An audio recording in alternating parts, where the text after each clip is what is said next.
दोस्तों स्वागत है आप सभी का आपके अपने YouTube चैनल जनसेवा विद नवनीत पर। योगी सरकार 2.0 के द्वारा अपना पहला बजट विधानसभा में पेश कर दिया गया है। योगी सरकार के द्वारा अब तक का सबसे बड़ा बजट पेश किया गया है। अब इस बजट से ग्राम सचिवालय, ग्राम पंचायतों और पंचायत सहायकों को क्या मिला है, पंचायती राज विभाग और ग्राम विकास विभाग की किन योजनाओं में सबसे अधिक पैसा दिया गया है, पूरा विश्लेषण आसान शब्दों में करने वाले हैं। दोस्तों जल्दी से वीडियो को लाइक और शेयर कर दीजिए।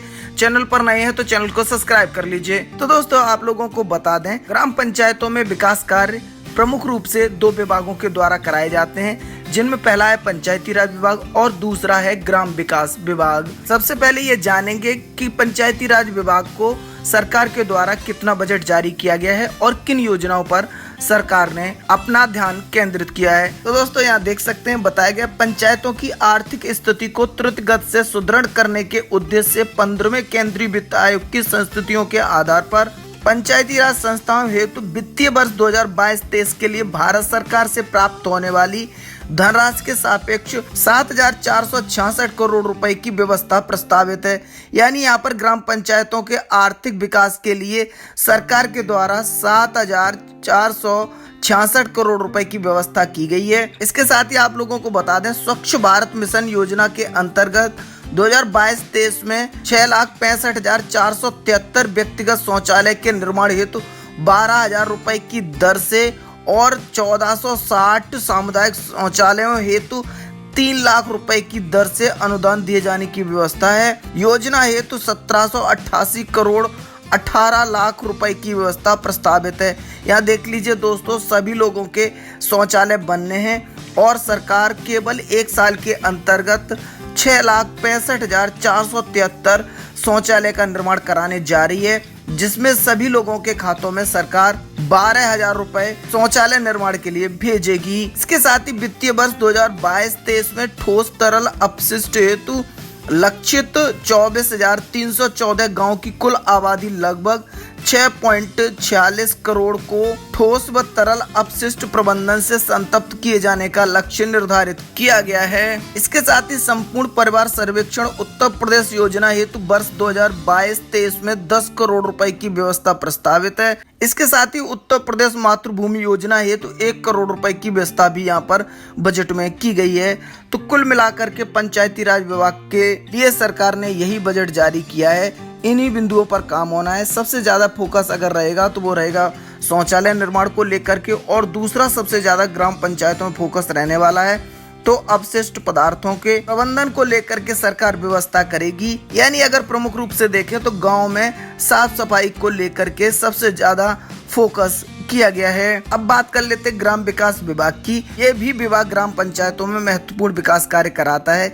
इसके लिए क्या क्या बजट जारी किया गया, यहाँ देख सकते हैं। बताया गया प्रधानमंत्री आवास योजना ग्रामीण के लिए 7,000 करोड़ रुपए का बजट यहाँ पर जारी किया गया है। अब निराश्रित लोगों को आवास की सुविधा मिल सकेगी। इसके साथ ही मुख्यमंत्री आवास योजना के तहत प्राकृतिक आपदा, कालाजार, JEAES, कुष्ठ रोग से प्रस्तावित तथा बन टांकिया एवं मुसहर कोल सहरनिया आरू नट चेरा जनजाति एवं प्रधानमंत्री आवास योजना ग्रामीण की पात्रता से आच्छादित परंतु SECC 2011 के आधार पर आवासीय सुविधा हेतु तैयार की गई पात्रता सूची में सम्मिलित न होने वाले छत विहीन, आश्रय विहीन, कच्चे जर्जर आवासों में रह रहे परिवारों को निःशुल्क आवास उपलब्ध कराया जाएगा। यानी ग्राम विकास विभाग में प्रधानमंत्री आवास योजना और मुख्यमंत्री आवास योजना के तहत जिन लोगों के अभी तक आवास नहीं बने हैं, जिनके पास रहने के लिए घर नहीं है, उन लोगों के घर बनाने के लिए सरकार ने भारी भरकम बजट जारी किया है। ग्राम पंचायतों में ग्राम विकास विभाग के अंतर्गत मनरेगा योजना के तहत वित्तीय वर्ष 2022-23 में 15,463 तालाबों एवं 5,882 खेल के मैदानों का चयन किया जाएगा। यानी यहाँ पर लोक संकल्प पत्र में जैसा कि वादा किया गया था, ग्राम पंचायतों में खेल के मैदान बनेंगे, उसके लिए भी यहाँ पर बजट जारी किया गया है। इसके साथ ही प्रधानमंत्री ग्राम सड़क योजना के लिए भी यहाँ पर लगभग 3,414 किलोमीटर सड़कों के निर्माण के लिए 1 साल के अंतर्गत सरकार 7,373 करोड़ रुपए खर्च करने की व्यवस्था बना चुकी है। इसके साथ ही वित्तीय वर्ष 2022-23 राष्ट्रीय ग्रामीण आजीविका मिशन के अंतर्गत विभिन्न घटकों हेतु 3,155 करोड़ 10 लाख रुपए की बजट की व्यवस्था भी यहाँ पर की गई है। बस इतना ही बजट जारी किया गया है ग्राम पंचायतों के विकास के लिए। यहाँ पर जो पूर्व से योजनाएं कार्यरत चल रही थी उन्हीं के विकास को लेकर के अधिक ध्यान दिया गया है। बात करें ग्राम सचिवालय को लेकर के, तो ग्राम सचिवालय को आपको बता दें स्वयं वित्त मंत्री के द्वारा इसका जिक्र किया गया है और जो पूर्व में ग्राम सचिवालय के संचालन के लिए व्यवस्था की गई थी वही व्यवस्था आगे भी जारी रहने वाली है। ग्राम पंचायत में जो ग्राम सचिवालय हैं उनमें जो कार्यरत पंचायत सहायक हैं उनको प्रशिक्षित किया जाएगा, इसके लिए भी बजट जारी किया गया है। साथ ही साथ आधारभूत सुविधाएं उपलब्ध कराने के लिए ग्राम सचिवालय में भी सरकार के द्वारा यहाँ पर बजट जारी किया गया है। ये सब 15वें वित्त आयोग के द्वारा जो बजट स्वीकृत किया गया है उसमें से किया जाएगा। पंचायत सहायकों को प्रशिक्षण प्रदान किया जाएगा जिससे वो ग्राम सचिवालय में बैठ करके ग्राम पंचायत से संबंधित सभी कार्यों का निष्पादन कर सकें। बात करें ग्राम पंचायत सहायकों के मानदेय को बढ़ाने को लेकर के, सरकार के द्वारा अभी कोई फैसला नहीं किया गया है, यानी अभी आपको 1 साल और 6,000 रुपये मानदेय पर ही कार्य करना होगा। बजट में ऐसा कोई प्रावधान नहीं किया है जिससे आप लोगों का मानदेय बढ़ सके। इतना जरूर है, पंचायत सहायकों को सुविधाएं देने की बात की गई है।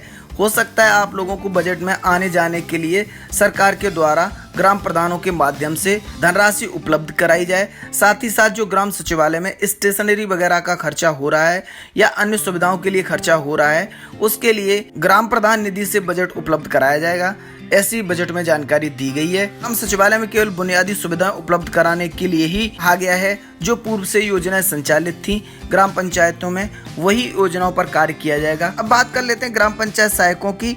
वित्त मंत्री के द्वारा ग्राम पंचायत सहायकों के बारे में क्या जिक्र किया गया है, तो इसमें जानकारी दी गई है। बजट का प्रारूप है, इसमें बताया गया प्रदेश की 54,876 ग्राम पंचायतों में स्थापित ग्राम सचिवालय के सुचारू रूप से संचालन हेतु 56,436 पंचायत सहायक लेखाकार सह डाटा एंट्री ऑपरेटर का चयन कर उन्हें प्रशिक्षण प्रदान किया गया है। इसी की बात को लेकर के वित्त मंत्री के द्वारा जानकारी दी गई है और बताया गया है 56,436 पंचायत सहायकों को प्रशिक्षित किया गया है, रोजगार से जोड़ा गया है। अगर इस चीज को व्यापक रूप में देखें तो कोई भी पंचायत सहायक फिलहाल में बाहर नहीं होने वाला है, क्योंकि यहाँ पर सरकार के द्वारा साफ साफ जानकारी दी गई है।